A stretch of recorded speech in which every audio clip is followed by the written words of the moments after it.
Assalamualaikum anak-anak, selamat pagi. Bagaimana kabar kalian hari ini?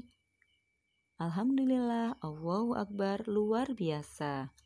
Oke, pada pagi hari ini kita akan belajar mengenai ekosistem.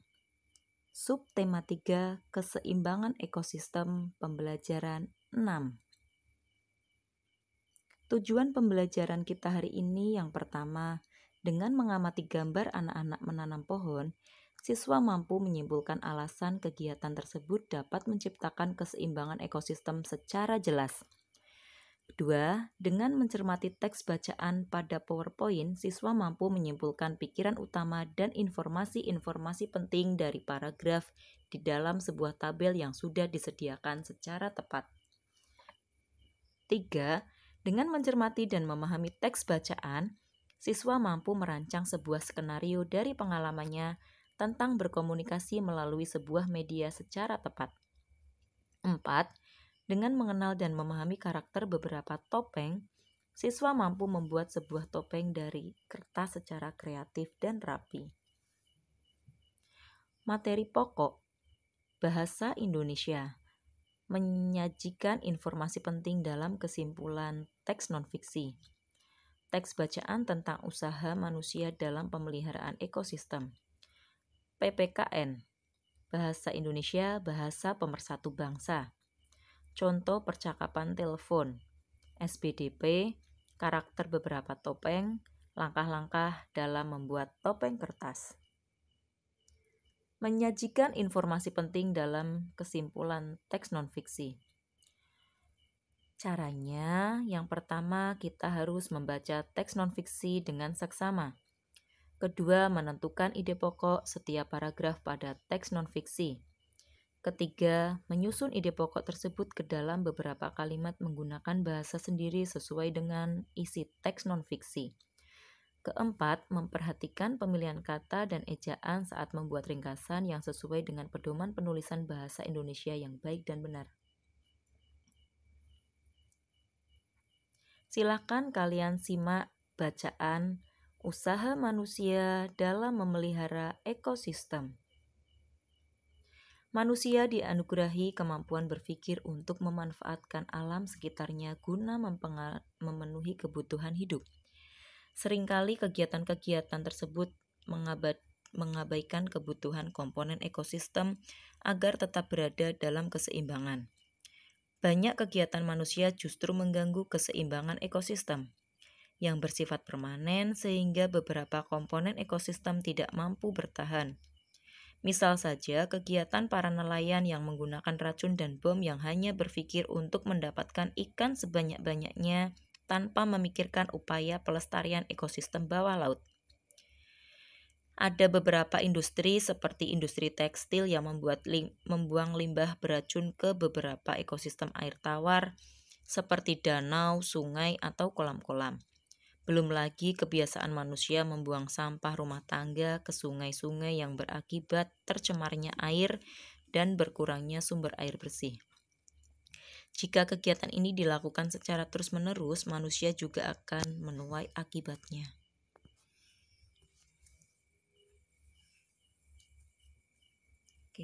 Pikiran utama pada teks bacaan tersebut yaitu manusia dianugerahi kemampuan berpikir untuk memanfaatkan alam sekitarnya guna memenuhi kebutuhan hidup. Informasi pentingnya yaitu banyak kegiatan manusia justru mengganggu keseimbangan ekosistem yang bersifat permanen. Kegiatan para nelayan menggunakan racun dan bom tanpa memikirkan upaya pelestarian ekosistem bawah laut. Industri tekstil yang membuang limbah beracun ke beberapa ekosistem air tawar seperti danau, sungai, atau kolam-kolam. Selanjutnya, kalian bisa membaca kembali teks usaha manusia dalam pemeliharaan ekosistem di buku kalian. Kemudian buatlah pikiran utama, informasi penting, dan kesimpulannya.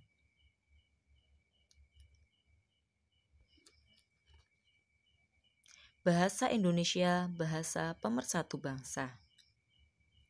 Pada teks Sumpah Pemuda tersebut kita tahu bahwa bahasa Indonesia adalah bahasa untuk mempersatukan bangsa. Salah satu tekad yang diwujudkan dalam Sumpah Pemuda oleh para pemuda pada tanggal 28 Oktober 1928 adalah tekad untuk menjunjung tinggi bahasa Indonesia sebagai bahasa pemersatu. Sejak dulu para pemimpin bangsa sudah menganggap penting peran bahasa sebagai alat pemersatu.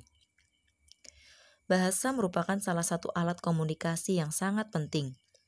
Kegiatan komunikasi merupakan kegiatan menyampaikan pesan, dari menyampaikan pesan kepada penerima pesan. Saat ini, teknologi alat komunikasi berkembang sangat pesat.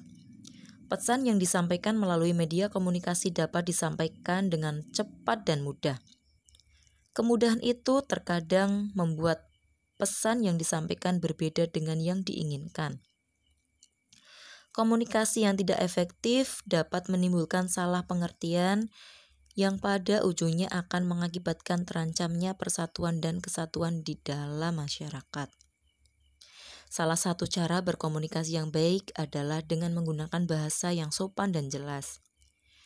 Sikap pada saat berkomunikasi dengan orang lain pun harus diperhatikan agar orang lain mengerti pesan yang disampaikan. Ketika berkomunikasi secara tulisan, penggunaan bahasa yang baku dan sopan juga sangat diperlukan.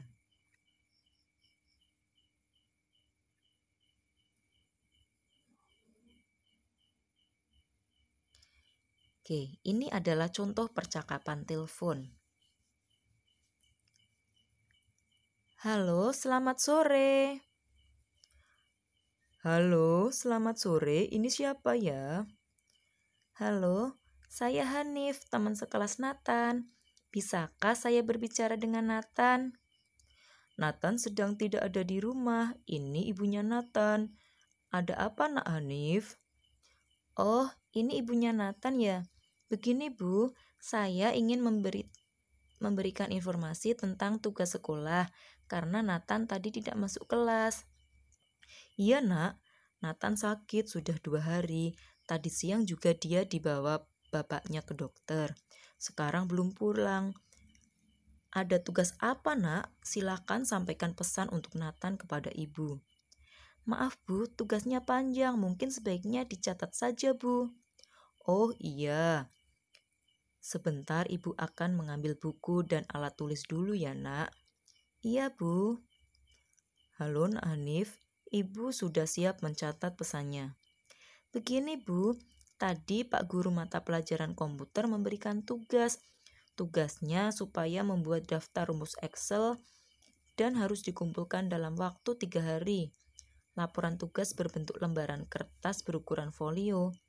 Ada beberapa ketentuan lain, yaitu untuk margin kertas 3 cm dan menggunakan huruf Times New Roman ukuran 12. Demikian tugas dari Pak Guru, Bu. Selain itu, masih ada lagi Hanif? Sudah tidak ada lagi, Bu. Oh iya, Bu, kata Pak Guru tugas ini akan dijadikan sebagai ulangan harian.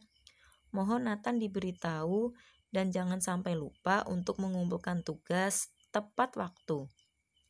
Wah, terima kasih atas informasinya, Nak Hanif. Nanti akan saya sampaikan jika Nathan sudah pulang dari dokter. Sama-sama, Bu. Saya juga mengucapkan terima kasih atas waktunya.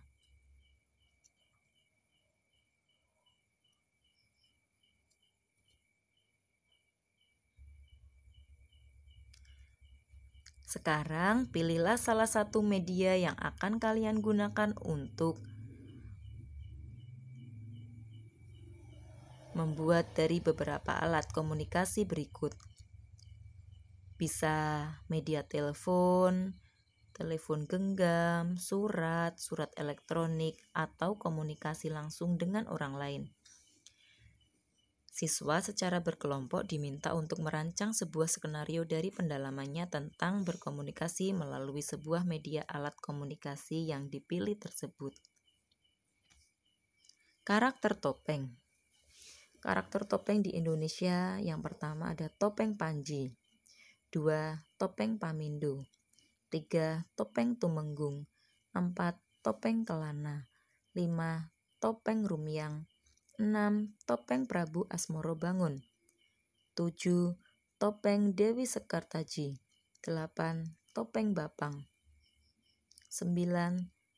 Topeng Gunung Sari. Setelah kalian mempelajari karakter topeng, tugasnya yaitu kalian membuat topeng. Kalian bisa melihat langkah-langkah membuat topeng dari kertas pada video berikut. Kerjakan dengan tekun dan teliti ya. Terima kasih. Sekian untuk hari ini. Sampai jumpa di lain kesempatan. Wassalamualaikum warahmatullahi wabarakatuh.